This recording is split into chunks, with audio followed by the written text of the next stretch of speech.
Keanu Reeves. Just the name evokes a collective reverence, a kind of admiration that transcends the roles he has played. To most, he's Neo, the chosen one who defied digital destiny in the Matrix. To others, he's John Wick, the lone wolf avenger who transformed pain into myth. But beneath the roles, beneath the stardom, lies something far more sacred. A man whose kindness echoes louder than fame, whose humility stands taller than his box office records. A man who has, against all odds, remained human in an industry that devours the soul. He's often called Hollywood's last true, meaning cool breeze over the mountains in Hawaiian. But the breeze that greeted his early years was anything but gentle. His father, Samuel Reeves Jr., vanished from his life when Keanu was barely 2, not metaphorically, literally disappeared. One final visit at age 13, and then nothing. That void wasn't just absence. It was an open wound that never closed. The ache of wondering what could have been, of imagining a father's voice that was never there to guide him through the chaos. His mother, Patricia Taylor, tried to anchor the storm, but life had other plans. They moved first to Australia, then New York, and finally Canada. With each shift came new homes, new stepfathers, and more instability. None stayed long enough to be called family. Just echoes in a household constantly changing shape. In that blur of movement, only one constant remained, his younger sister Kim. They share not just blood, but the emotional scars of being raised in fragments. For Keanu, Kim became the definition of family. Not the kind built on paper and names, but on resilience and unconditional love. She was his lifeline, his reminder that, despite the turbulence, love could still exist in the cracks. School offered no sanctuary. Dyslexia made reading a battle.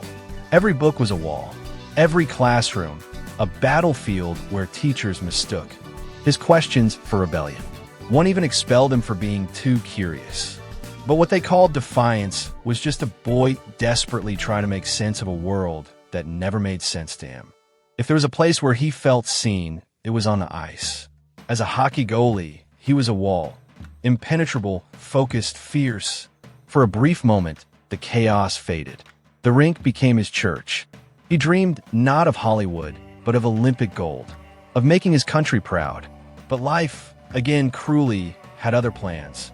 A spinal injury at 15 ended that dream in a flash. The one place where he felt purpose, control, and belonging was ripped away. And once again, the ground beneath him crumbled. By the time he reached adulthood, Keanu had already endured what would emotionally dismantle most people. He had faced abandonment, instability, academic failure, and the death of a dream. But he didn't become bitter. He became thoughtful, quiet, gentle. The pain didn't harden him. It shaped him. After hockey was taken from him, most teenagers might have spiraled. But Keanu found himself pulled towards something else, the stage. Acting wasn't just performance. It was therapy, a space where he could explore the storms within him without judgment, where emotion wasn't punished but praised, where grief could be channeled into expression. Still, it wasn't easy. Picked up odd roles in Canadian television, and even made appearances in commercials. One of his earliest jobs was drinking soda in a Coca-Cola ad, a gig far removed from the icon he would become. To most, those early gigs were forgettable. But for Keanu, they were stepping stones. They taught him humility, patience, and work ethic. He wasn't chasing fame. He was chasing survival. Chasing the next paycheck to cover rent, food, gas. Chasing something he couldn't even name yet. Maybe healing, maybe belonging, maybe just purpose. He left Toronto for Los Angeles in an old Volvo, with a duffel bag and a dream as fragile as it was relentless. Hollywood didn't welcome him with open arms. Casting agents struggled to place him. Too enigmatic to be a standard lead. Too deep to be a one-note pretty face. But in 1986, a low-budget indie film called River's Edge changed everything. It was dark, gritty, a story that demanded authenticity. And Keanu delivered. His performance wasn't just convincing, it was haunting. Critics took notice. He had presence. a gravity to his silence, an intensity behind his eyes that no acting coach could teach.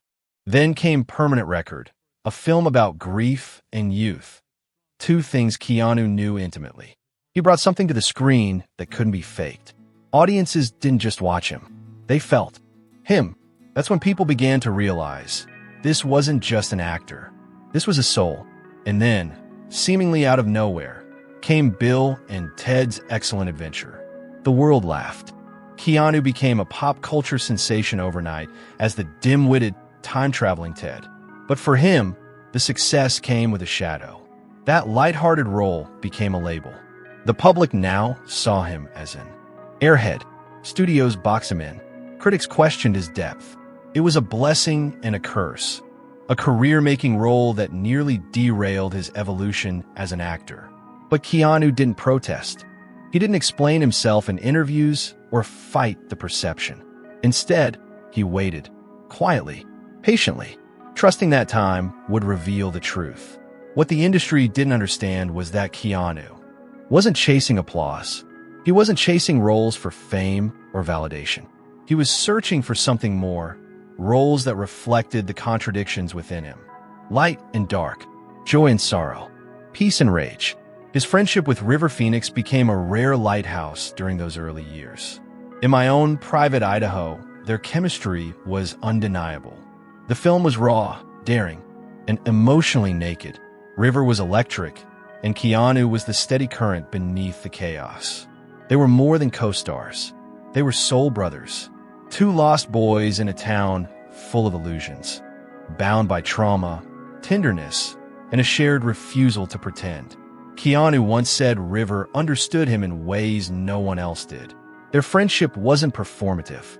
It was sacred, but in the years to come, even that light would be stolen. Just as Keanu was finding his footing in the industry, he would be forced to confront tragedies that would make every professional success feel hollow. As the 1990s dawned, Keanu Reeves was no longer just a promising actor. He was becoming a household name.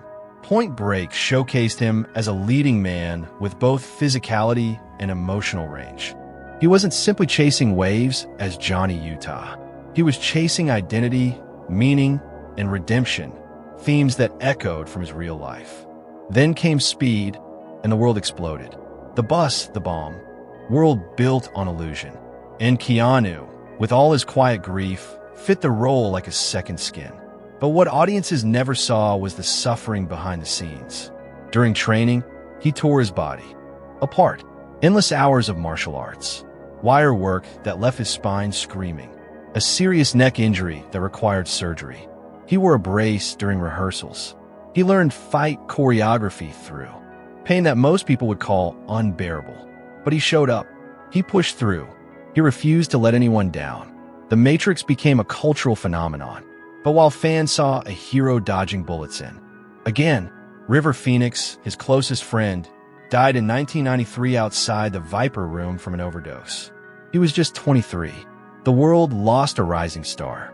Keanu lost his other half. River was fire. Keanu was stone. Together, they balanced each other. Without River, the world felt colder, emptier. Keanu didn't speak much about it. He didn't grieve publicly, but the pain was real, deep, permanent. It shaped every performance afterward. That silence, the pauses in his delivery, the haunted look in his eyes, it wasn't acting. It was memory. Yet, somehow, he kept moving. Keanu never used loss as an excuse to retreat. He kept showing up to sets, kept pouring himself into roles, even when his heart was cracked in places no camera could reach. But the worst was yet to. Headline or a fleeting affair. Jennifer was different. Quiet, artistic, introspective. She matched Keanu's spirit in a way no one else had. Their connection was immediate, deep, and unshakable. For the first time in years, Keanu wasn't walking alone through success and sorrow. He had someone by his side, someone who understood the spaces between his words. Their love blossomed into something profound. In 1999, Jennifer became pregnant with their first child. For Keanu, this wasn't just joy. It was redemption, a second chance at building the family he never had. He dreamed of holding his daughter, of being the father he had always wished for. They named her Ava, but life, so often cruel in his story, tore that joy away before it could ever arrive. On Christmas Eve of that year, Ava was stillborn. One moment, Keanu was preparing to welcome a new life. The next, he was standing in a silent nursery, surrounded by unopened gifts and an empty crib. The loss shattered both of them. Keanu didn't speak much about it publicly. He never does. But friends recall his stillness. His eyes, hollowed, distant. The kind of grief that doesn't scream, but settles deep in the bones. The kind of sorrow that has no name. The tragedy strained their relationship, but love remained. Until, 2 years later, fate delivered another unbearable blow. Jennifer died in a car accident in April 2001. Gone instantly. Keanu received the news like a man hearing the world collapse beneath him. Not with a cry or an outburst, but with a suffocating silence. It wasn't just another chapter of loss. It was a knife to the heart that had barely begun to heal from the last wound. At her funeral, Keanu carried Jennifer's coffin with his own hands. His face unreadable, his shoulders heavy not only from the weight of wood and grief, but from a lifetime of learning that anyone he dared to love could be taken without warning. He lingered at her grave long after the others left. Alone, motionless, a man who had once been the face of futuristic rebellion, now reduced to mourning in silence. The pain didn't fade. It transformed. From that day forward, something changed in Keanu. He became quieter, gentler, more reflective. The man the world saw on red carpets, gracious, respectful, withdrawn, wasn't a manufactured image. It was someone who had survived too much to take anything lightly. He didn't chase headlines. He avoided interviews that pried into his soul. Fame wasn't fuel. It was something he carried like a shadow, always behind him, but never allowed to define him. And in the aftermath of Jennifer's death, he faced yet another test. His sister, Kim, the one constant in his life, was diagnosed with leukemia. While audiences saw him fighting agents in the Matrix and training for John Wick, off-screen, Keanu was living in hospital rooms, sitting beside Kim during chemotherapy, rearranging entire film schedules just to be near her, holding her hand as her body weakened, whispering encouragement as if every word might heal her. He never talked about it. Instead, he quietly donated millions to cancer research. He founded a charity for children's hospitals and did so anonymously. No red carpets, no press releases, just quiet giving from a heart that had been broken and rebuilt too many times to seek applause. Kim eventually went into remission, but the scars remained. Not just hers, his too, because loving someone and watching them suffer is a different kind of agony. One that lingers long after the threat is gone. And still, he showed up to sets, to fans, to life. For most fans, Keanu Reeves is the embodiment of strength, a man who dodges bullets as Neo, dismantles enemies as John Wick, and always walks away from the wreckage without a scratch. But what audiences don't see is the cost of that illusion. The truth is, Keanu Reeves has paid for every frame of film with blood, bone, and relentless endurance. It began with The Matrix. To create a character that would become a cultural icon, Keanu committed himself completely. He trained in martial arts for hours each day, pushing his body far past its natural limits. The wire work left his spine strained, his muscles screaming, and worst of all, it uncovered a spinal condition so serious that, before the scars had even closed, he endured the pain not because he wanted glory, but because he had made a promise to the audience, to the role, and to himself. This wasn't just acting. It was sacrifice. And it didn't stop there. When John Wick arrived in 2014, Keanu was nearly 50, while other actors his age were stepping back, choosing lighter roles or relying on stunt doubles.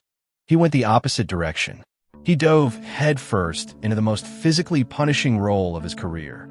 He performed judo, jiu-jitsu, and close combat sequences until his joints throbbed. He drove in high-speed chases, learning to drift cars through corners with surgical precision. The relentless impact of stunt after stunt. By John Wick, Chapter 4, the toll was visible. His knees, worn from decades of action scenes, protested with every landing. His tendons stiffened. His gait changed. And yet, he kept going. Not because he had to, because he believed in the story, because the pain was worth it. The injuries became so frequent, so severe, that even a simple scene in a newer film, a cold immersion shot, led to his knee snapping with a sickening sound. He described it as like a potato chip breaking. He finished the day's work anyway, limping through takes, forcing his body to obey one more time. But Keanu never complained. No headlines, no interviews centered on injury. He simply adapted, slowed his workouts, focused on swimming, stretching, and long walks instead of brutal gym routines. He listened to his body with the same gentleness he offers the world. That's the part few understand. Keanu Reeves doesn't pretend to be invincible. He knows he's aging. He knows his body is tired. And still, he shows up. Not for money, not for fame, but for love for the craft, the audience, the team beside him. That's why every limp, every wince, every careful movement on screen is more than choreography. It's evidence that behind the myth of the unbreakable warrior is a man who has broken and chosen to rise anyway. There's a reason why Keanu Reeves is not only admired, but loved. Not just as an actor, but as a man. And that reason lives in the spaces the world doesn't see, in the silences, the small. Kindness is the moments no camera ever catches. In the wake of all his loss, Keanu didn't retreat into bitterness. He didn't close himself off from the world. Instead, he became more generous, more gentle. The very pain that could have hardened him instead deepened him. He quietly gave away millions from his Matrix earnings, not just to charity, but to the crew, costume designers, effects artists, stunt teams. He knew the weight they carried. He honored them without fanfare. Motorcycles, bonuses, profit shares, not for attention, for gratitude. He created a foundation for cancer research and pediatric hospitals, but refused to attach his name to it. "I don't want credit," he once said. "I just wanted to help." To Keanu, kindness isn't a performance. It's a reflex, a decision made again and again in a world that doesn't always reward it. He's been seen talking with unhoused neighbors, sitting on sidewalks, eating quietly beside them. He's helped strangers, stranded on the highway, given up his subway seat with a simple nod, waited in line like everyone else at coffee shops, never asking for special treatment. His fans call it humility. But to Keanu, the kind of joy that predates Hollywood, that feels like freedom. He writes poetry, co-creates graphic novels, explores ideas that mean something to him, even if the world never sees them. And love, the tender kind, has returned too. His relationship with artist Alexandra Grant bloomed not from scandal or spectacle, but from friendship. They worked on a book together. They found understanding in quiet conversations. And one day, they stopped hiding, not to make a statement, just to share their truth. Their love is lived in quiet rituals, cooking together, visiting art galleries, walking hand in hand in the background of a world that never stops watching. There are no headlines, no drama, just two people who know what it means to lose and who've chosen, despite it, to love anyway. Home, for Keanu, is now a sanctuary in the Hollywood Hills, a house surrounded by trees, light, koi ponds, and silence. It's not a mansion screaming for attention. It's a refuge, a place where grief can soften, where he can breathe, heal, simply exist.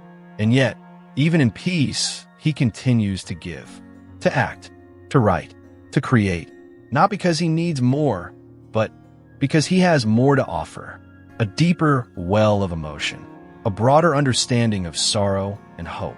And that's what audiences feel. When they watch him fight, love, mourn, or smile, they see the real thing, the man who has lived through the fire and still chooses light.